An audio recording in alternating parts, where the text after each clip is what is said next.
saya akan membawakan mata kuliah Matematika Dasar, materi tentang sistem bilangan real. Ini materi pertama ya. Jadi apa-apa saja yang kita bahas di sistem bilangan real. Jadi sebelum kita antar, yaitu yang kita bahas yaitu apa-apa saja bilangan yang ada pada sistem bilangan real. Ya, kita bisa lihat ada himpunan bilangan asli, ada bilangan caca, ada bilangan bulat dan bilangan rasional, serta bilangan irasional, serta bilangan real itu sendiri. Jadi ada berapa ya. Kemudian sifat-sifat dari bilangan ini dalam bentuk pakar, bentuk pangkat, dan bentuk logaritma. Jadi diharapkan mahasiswa dapat memahami konsep himpunan bilangan yang penting untuk diketahui dan mampu menggunakan sifat-sifat dari himpunan bilangan. Di antaranya yaitu bentuk pangkat, penarikan angka, dan logaritma. Itu sekedar pendahuluan. Kita masuk ke himpunan bilangan ya. Perhatikan ya, ini kita akan berbicara tentang jenis-jenis bilangan yang ada pada bilangan real itu sendiri. Jadi bilangan yang pertama yaitu bilangan asli. Ya, bilangan asli atau disebut juga himpunan bilangan bulat positif. Dapat ditulis sebagai N. Jadi simbolnya adalah N. Itu anggotanya adalah dimulai dari 1, 2, 3, 4, dan seterusnya. Ya, dan seterusnya. Sampai tak berhingga. Sampai tidak ditahu berapa batasnya ya. Kemudian, itu himpunan bilangan asli ya. Jadi memang ini adalah salah satu himpunan tak berhingga. Himpunan bilangan caca, yaitu himpunan bilangan yang dimulai dari 0, 1, 2, 3, 4, dan seterusnya. Ya, yang membedakan dengan himpunan bilangan asli adalah, kalau bilangan asli dimulai dari 1, maka bilangan caca dimulai dari 0 itu sendiri. Itu saja yang membedakannya. Kemudian yang berikutnya adalah himpunan bilangan bulat. Ya, himpunan bilangan bulat adalah himpunan yang kita bisa lihat sendiri. Gabungan antara bilangan negatif 0, 1, 2, 3 atau bilangan asli itu sendiri. Jadi bayangkan ada negatifnya, ada 0, dan ada bilangan positifnya. Itu namanya himpunan bilangan bulat. Ya, ini sering kita pelajari. Apalagi di sekolah dasar. Kemudian ada himpunan bilangan rasional. Jadi himpunan yang bisa dinyatakan dengan A per B. Di mana A dan B itu adalah bilangan bulat, namun B tidak bisa sama dengan 0. Gitu ya. Jadi suatu bilangan yang bisa dinyatakan dengan A per B, dengan syarat AB itu adalah bilangan bulat, namun B tidak boleh sama dengan 0. Kenapa dia kalau 0? Ya, karena kalau dia 0, maka di sini akan mendapatkan nilai tak hingga. Jadi itu ya. Jadi syaratnya AB itu bilangan bulat. Jadi A per B itu dikatakan bilangan rasional. Contohnya banyak ya. Misalnya 1/2, 1/4, 3/5, negatif 5/7, dan sebagainya. Termasuk di dalamnya adalah bilangan bulat itu sendiri ya. Itu adalah contoh-contoh adalah himpunan bilangan rasional. Kemudian ada rasional, maka ada yang namanya disebut bilangan irasional.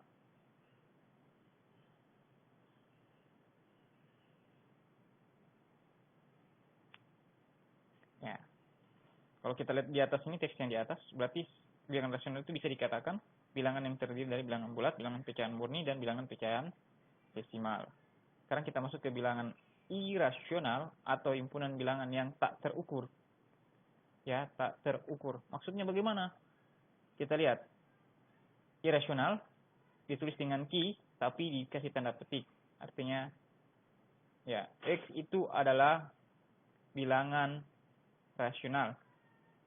Yaitu bilangan yang tidak dapat dinyatakan sebagai hasil bagi antara dua bilangan bulat pecahan, tapi dapat dinyatakan dengan bilangan desimal tak tentu atau tak berulang. Misalnya, ya, saya misalkan sini ini adalah bilangan Euler 2,71828 titik-titik dan seterusnya. Artinya bilangan ini kita tidak tahu desimalnya sampai berapa, tidak ada batasan. Ini namanya bilangan irasional, lawan dari bilangan rasional sendiri. Sedangkan pi atau yang biasa digunakan di lingkaran ini adalah Kalau kita tulis 3,14159 dan seterusnya. Padahal ini adalah perbandingan antara diameter dan keliling lingkaran. Jadi kita akan tidak dapatkan ujungnya sampai berapa angka di belakang koma nilai desimalnya. Begitupun akar 2 dan lain sebagainya. Banyak contoh-contoh lain yang menunjukkan bahwa itu adalah bilangan irasional. Yang intinya adalah bilangan irasional itu bilangan yang desimalnya kita tidak tahu sampai berapa angka di belakang koma. Itu adalah bilangan irasional. Kemudian bilangan yang terakhir yang merupakan materi ini yaitu himpunan bilangan real. Jadi bilangan real itu gabungan dari bilangan rasional dan bilangan irasional. Ya. Itu adalah namanya bilangan real dan disimbolkan dengan R. Ya, dengan demikian himpunan bilangan asli itu adalah subset atau himpunan bagian dari bilangan caca. Begitupun himpunan bilangan caca adalah bagian dari himpunan bilangan rasional. Sedangkan himpunan bilangan baik rasional maupun irasional disebut himpunan bilangan real. Himpunan bilangan yang tidak real adalah himpunan imajiner atau himpunan bilangan kompleks. Himpunan bilangan di atas dapat ditulis dalam bentuk subset sebagai berikut. N gabungan W, gabungan I, gabungan Q, gabungan R. N itu bilangan asli, W bilangan caca, I bilangan bulat, Q adalah bilangan rasional, dan R adalah bilangan real. Sampai sini silakan ditanyakan ya kalau ada pertanyaan. Bisa lewat chat pribadi saya. Adapun beberapa sifat ketaksamaan bilangan real, ya diantaranya yaitu A kurang dari B, B kurang dari A, atau A sama dengan B.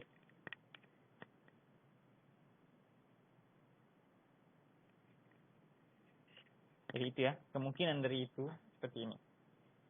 Bisa juga jika A kurang dari B dan B kurang dari C, maka A itu dipastikan kurang dari C. Bisa juga kita tuliskan juga jika A kurang dari B, maka A tambah C kurang dari B tambah C. Dan seterusnya, sifat KD juga seperti itu, nanti silakan dipahami. Jika ada pertanyaan juga dari sifat ini, nanti kita coba diskusikan ya. Jika A kurang dari B dan C lebih dari 0, maka A kali C kurang dari B, C. Ya, bisa kita pikirkan contoh sendiri ya. Jika A kurang dari B dan C kurang dari 0, maka AC lebih dari B, C. Seperti itu. AC itu berarti A kali C ya. Kemudian sistem bilangan real. Bilangan real juga memiliki beberapa sifat, yaitu yang pertama sifat komutatif terhadap penjumlahan. Ya, sifat komutatif terhadap penjumlahan. Dia juga memiliki sifat komutatif terhadap perkalian, sifat asosiatif terhadap penjumlahan, sifat asosiatif terhadap perkalian, sifat distributif, dan memiliki identitas, ya yang F ini ya, memiliki identitas terhadap penjumlahan, yaitu 0. Kemudian,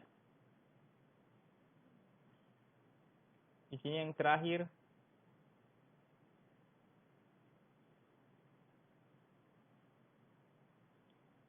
tiap bilangan real memiliki, kita baca, terdapat paling sedikit satu bilangan real, X tidak sama dengan 0. Jika X dan Y dua bilangan real dengan X tidak sama dengan 0, maka terdapat suatu bilangan real Z. Sedemikian hingga X kali Z sama dengan Y. Ya, artinya di sini memiliki identitas terhadap perkalian, yaitu 1. Jadi kalau di atas memiliki identitas terhadap penjumlahan, yaitu 0. Di sini memiliki identitas terhadap perkalian, yaitu 1. Itu identitas dari bilangan real. Kemudian bentuk pangkat. Ya, jika dia pangkat bulat positif, ini sangat mudah, mungkin sudah kita sering pelajari, seperti ini. Kemudian jika dia, ya selanjutnya, contoh, misalnya 3 pangkat 2, itu sama saja dengan 3 kali 3, sama dengan 9. Atau yang contoh ketiga kita lihat, 648, itu sama dengan 2 pangkat, 648 itu hasil dari 2 pangkat 3, dikali 3 pangkat 4. Bagaimana caranya? Ya kita bagi-bagi saja dari bilangan prima terkecil dulu. Ya kita tahu bersama bilangan prima dimulai dari 2, kemudian 3, kemudian 5, kemudian 7, kemudian 11, dan seterusnya. Sehingga kita bagi dulu dari bilangan terkecil. 648 bagi 2, ya kita masih bisa dapatkan 324, dan seterusnya. Kalau 2 sudah tidak bisa lagi dibagi, maka kita lanjut dengan angka 3. Dan ternyata pada angka 3 yang terakhir kita sudah dapatkan hasil ya 3. Jadi sudah mendapatkan bilangan prima. Kapan berhenti? Ketika bilangan tersebut sudah menghasilkan bilangan prima. Dan dapatkan hasil 2 pangkat 3 kali 3 pangkat 4. Dan seterusnya. Kita lihat contoh 1.2. Ya, jika ada diberikan suatu fungsi, dan fungsi itu di mana x itu diganti dengan sama dengan 2. X pangkat 3 ditambah 2x pangkat 2 ditambah 3x tambah 4. X diganti sama dengan 2, kita substitusikan, mendapatkan hasil di sini 26. Begitupun di sini ada dua variabel, di mana ada x dan y. X kita ganti dengan negatif 1, dan y kita ganti dengan 2. Kita dapatkan hasil 21. Seperti itu ya. Adapun sifat-sifat bilangan bulat positif, yaitu yang pertama, jika ada bilangan real, P dan Q adalah bilangan bulat positif, maka A pangkat P kali A pangkat Q itu sama saja dengan A pangkat P ditambah Q. Ya, jadi kalau A-nya bilangannya sama ya. Kemudian jika A anggota bilangan real dan A bukan 0, P dan Q bilangan bulat positif, maka ya A pangkat P bahagi A pangkat Q itu sama saja dengan A pangkat P per A pangkat Q. Ya, catatan di sini bahwa sama dengan A pangkat P kurang Q jika P lebih dari Q.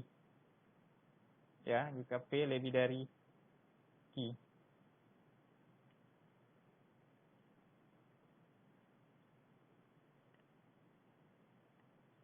Jadi kalau dia pembagian, dia dikurang. Namun di sini jika Q lebih dari P, maka 1 per A pangkat Q kurang P. Sebenarnya ya bisa langsung dikurang saja. P kurang Q kita akan dapatkan pangkat negatif itu sendiri. Ya, kemudian jika P sama dengan Q, maka nilainya 1. Jika A bilangan real, P dan Q bilangan bulat positif, maka A pangkat P dalam kurung pangkat Q itu sama saja dengan A pangkat P dikali Q. Nah, kemudian yang terakhir, jika A, B itu bilangan real, P bilangan bulat, maka A kali B pangkat P itu sama saja dengan A pangkat P kali B pangkat P. Asalkan syaratnya pangkatnya sama ya. Kita akan lihat contoh 1.3 seperti ini. 2 pangkat 3 kali 2 pangkat 4 sama dengan 2 pangkat 7. X pangkat 2 kali X pangkat 6 sama dengan X pangkat 8. Dan seterusnya. Ini contoh yang sederhana. Ini kalau kita campurkan dengan variabel, kita akan dapat juga seperti ini. Nah, sekarang kita lihat contoh 1.4, 2x pangkat 2 kali y tambah 3xy pangkat 2 dengan negatif 4x pangkat 3 y pangkat 2. Kita akan kalikan. Kita akan dapatkan bentuknya seperti ini. Kita lihat ya, 2x pangkat 2. Ya, kita kalikan dengan yang ada x juga. Berarti negatif 4x pangkat 3. Kita akan dapatkan hasil 2 kali negatif 4. X-nya dipangkatkan menjadi 2. Kemudian sini positif juga ya. Jadi karena 2 positif dan ini dihubungkan yang perkalian, maka ditambah 2 tambah 3. Begitupun Y dikalikan dengan ini, Y pangkat 1 tambah 2. Kemudian sesudah itu ini 3xy pangkat 2. Kita kalikan dengan negatif 4x pangkat 3 kali y pangkat 2. Dapatkan hasil ya x pangkat 1 tambah 3 y pangkat 2 tambah 2. Hasilnya adalah seperti ini. 2 kali negatif 4 negatif 8. X pangkat 2 tambah 3 x pangkat 5. Y pangkat 1 tambah 2 y pangkat 3. 3 kali negatif 4 negatif 12. 1 tambah 3 4. 2 tambah 2. Inilah hasilnya. Bagaimana kalau pangkat bulat negatif dan 0? Ya, kalau pangkat 0, semua bilangan yang dipangkatkan 0 itu sama dengan 1. Ya, semua bilangan real. Adapun di sini A pangkat negatif n, kalau dia pangkat negatif, itu sama saja dengan seper A pangkat n ya. Kita bisa lihat di sini. Ya. Jika A tidak sama dengan 0, A bilangan real dan n bilangan bulat positif, maka A pangkat negatif n sama dengan seper A pangkat n dan A pangkat 0 sama dengan 1. Ya. Kemudian bentuk akar ditandai seperti ini. Jadi akar adalah kebalikan dari kuadrat. Jadi kalau akar 25 tentu jawabannya 5. Akar 64 adalah 8.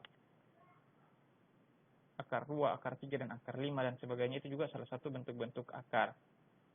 Oke, bagaimana cara mengoperasikan suatu akar? Jadi ada 6 rumus di sini yang akan saya sampaikan. A pangkat X tambah B pangkat X itu sama saja dengan A tambah B dikalikan akar X itu sendiri. A akar X kurang B akar X sama dengan A kurang B akar X. Seperti itu ya. Akar A kali akar B itu sama dengan akar A tambah B. Akar A kali B. Begitupun sifat yang D. Akar A kali akar A itu sama saja dengan A. Atau bisa juga dibilang akar A kuadrat itu sama dengan A. Akar A bagi akar B itu sama saja dengan akar A per B. Akar A kali akar B per akar C kali akar D itu sama saja dengan akar B AB per akar CD. Sederhanakanlah contoh-contoh berikut. Ini contohnya seperti ini. Kita lihat bisa nomor 1, 3 akar 2 tambah 4 akar 2 sesuai sifat. 3 tambah 4 berarti 7 akar 2. 8 tambah akar 32 itu sama saja. Kita sederhanakan 8-nya. Jadi cara menyederhanakan kita bagi dengan bilangan kuadrat. Ya, bilangan kuadrat yang terdekat adalah 4. Jadi 8 bagi 4 hasilnya adalah 2. Sedangkan akar 4 itu sendiri adalah 2. Jadi 2 akar 2. Akar 32 juga demikian. Kita bagi dengan bilangan kuadrat. Kita cari, misalnya kita dapatkan ternyata bilangan kuadrat yang bisa dibagi 32 itu adalah 4. Bilangan kuadrat itu adalah bilangan yang perpangkatan 2 ya. Contoh misalnya 1 kuadrat kan 1, jadi bilangan kuadrat kita mulai dari 1, kemudian 4 itu hasil dari 2 pangkat 2, kemudian 9 itu hasil dari 3 pangkat 2. Kita bagi 9 kan tidak mungkin, maka yang bisa dibagi yaitu bagi 4. 32 dibagi 4 hasilnya adalah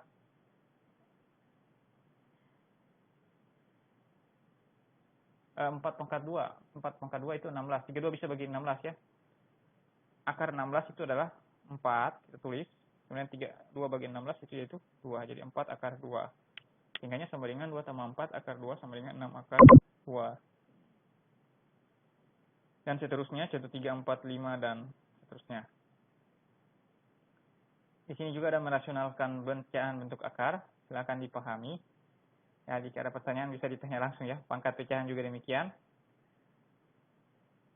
Logaritma. Dan seterusnya. Rangkuman. Ya, silakan. Untuk lebih memperjelas bagaimana pemahaman Bapak Ibu, mahasiswa-mahasiswaku, silakan dikerjakan latihan berikut ini. Ya, ada 4 nomor untuk bilangan. Silakan dikerjakan. Jika ada kesulitan, silakan ditanyakan kepada saya. Jadi pertanyaan pertama yaitu tentang gambarkan dalam suatu skema tentang pembagian sistem bilangan real. Jadi dimintai Anda menggambarkan skema pembagian sistem bilangan real itu bagaimana. Kemudian soal nomor 2 ini berkaitan dengan perpangkatan. Kemudian nomor 3 berkaitan dengan akar. Nomor 4 berkaitan dengan logaritma. Jadi silakan baca modul saya, pahami. Namun jika kesulitan dan jika ada pertanyaan, silakan ditanyakan lewat chat WA pribadi saya ya. Saya rasa demikian untuk materi bilangan. Wabillahi taufiq wal hidayah. Wassalamualaikum warahmatullahi wabarakatuh.